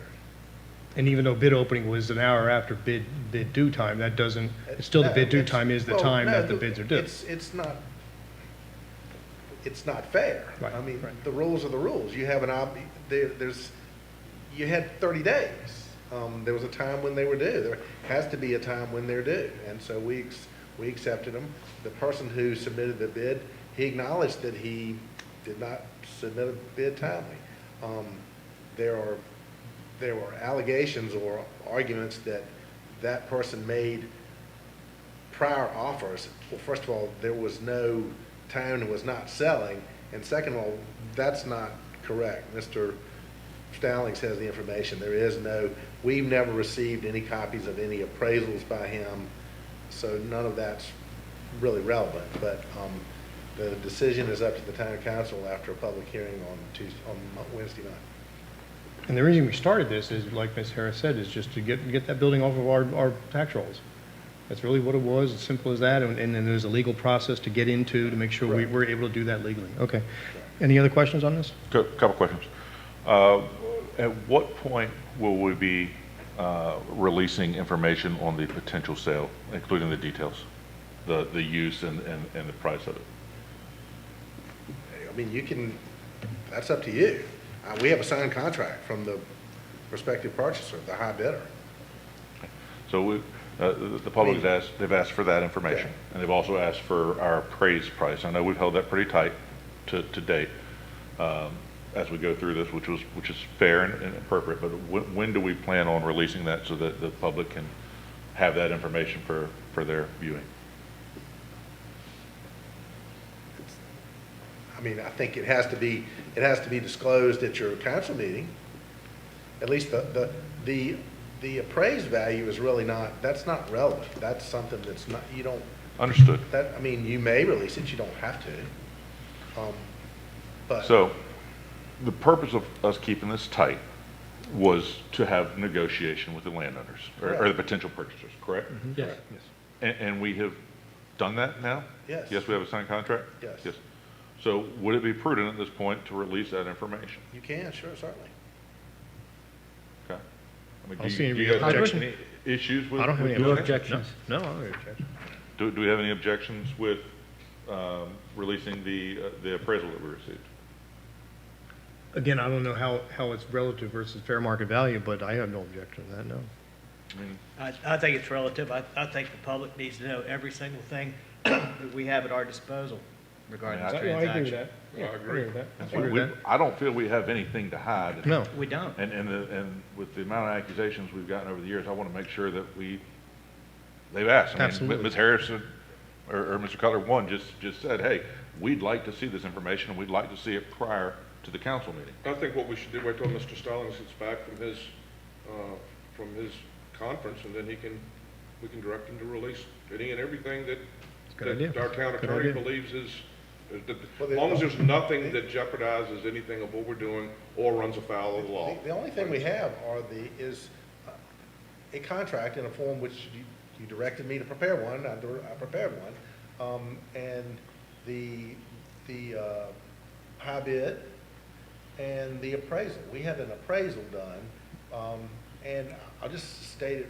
the appraiser, a commercial appraiser who we've used for many, many years, he stated that it was very difficult to find a comparable sale for this property, and his value did not take into consideration the reservation of the town's easement, a perpetual easement for the use of the public square and that stage.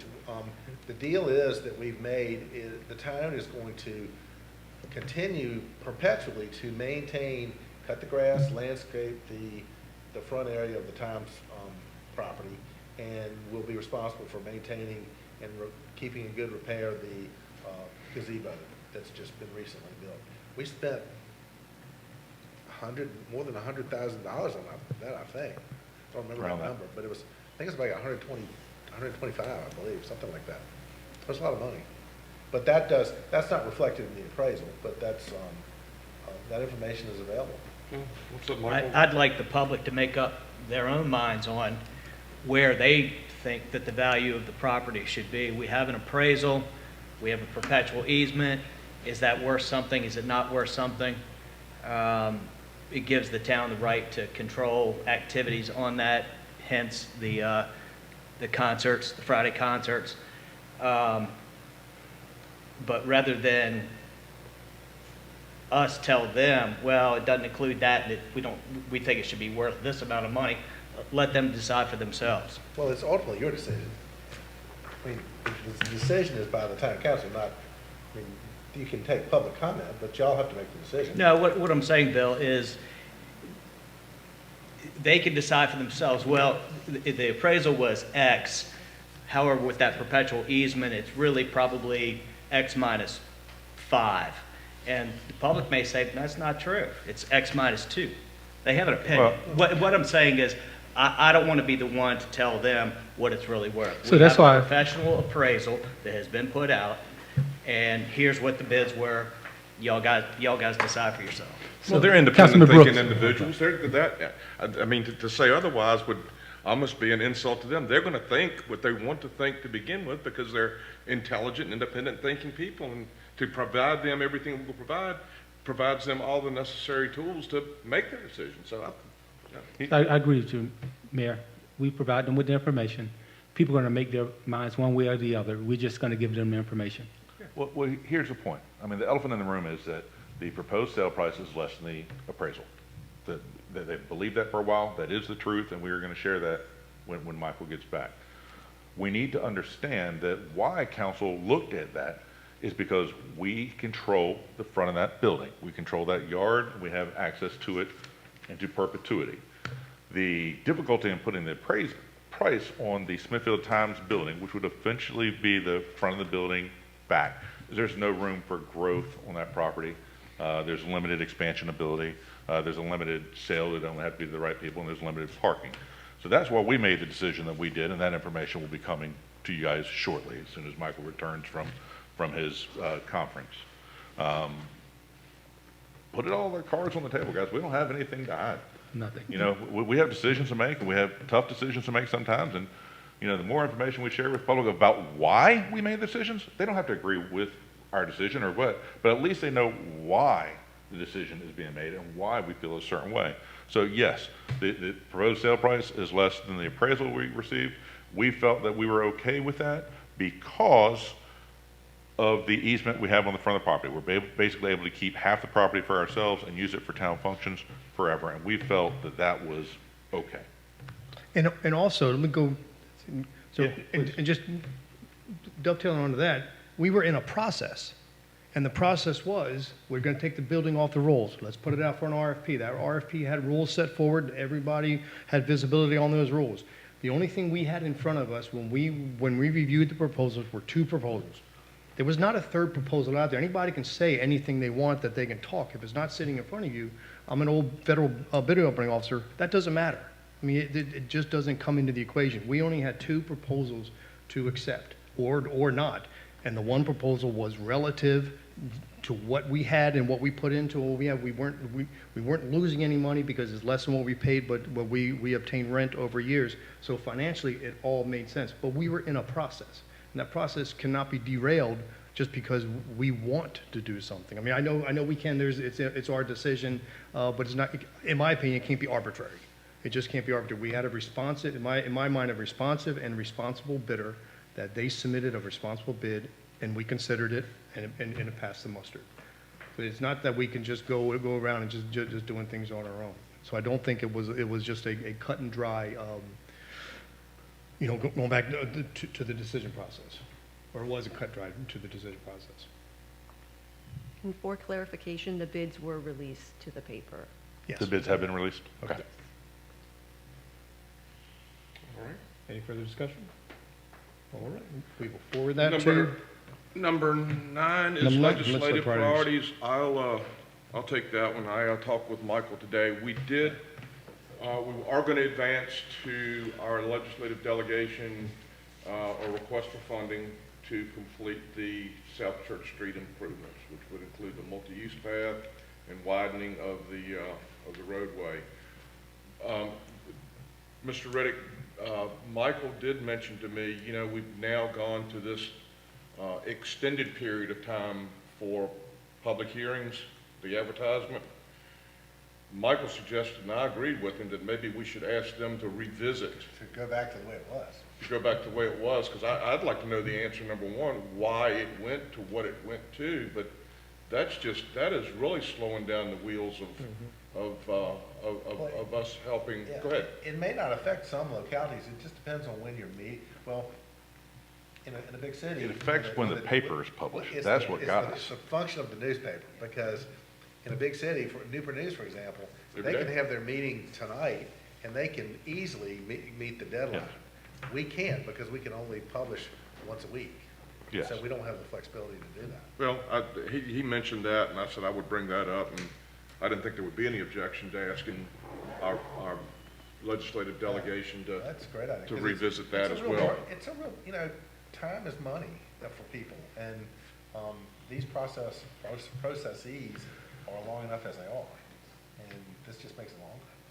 So we agree then that by consensus we'll ask, do y'all have anything else that you would like our legislature to take up? Because we'll have to send a letter out, I think, next week, because they have a deadline as well to get that, Something that it just popped in my head, that this new law that just came down about you can lower speed limits from 25. If you're at 25, you can lower that. Is there any way we can request that to go up? 30, 35, that we can, that if it's up to 35, that we can lower that under our jurisdiction? You should ask. I mean, 25, then lower it, that's great, but the 25 zone is not the problem. Yeah, I mean, it's the 35-ish, 35 Let me tell you what, if you don't ask, you don't get, so we can put it on the list. Can we put that on the list? Yeah. Because I don't think we have a single street in town that's less than 25 miles an hour. No, but we could. Yeah. We could, yep. Jericho, is Jericho 15? Okay. So if we could add that to the list, Can't do that'd be the 10 awesome. though. Okay. Tim, you got those? Yes, sir. All right. That's all I've got under legislative priorities. And anything else for public buildings? I will quickly close public buildings. Thank you. Additional items would be the minutes. Mr. Riddick always takes care of that. Well, there the lady's behind, so I hope we're gonna be dealing with lots of minutes Okay, next Okay. several weeks. no big deal.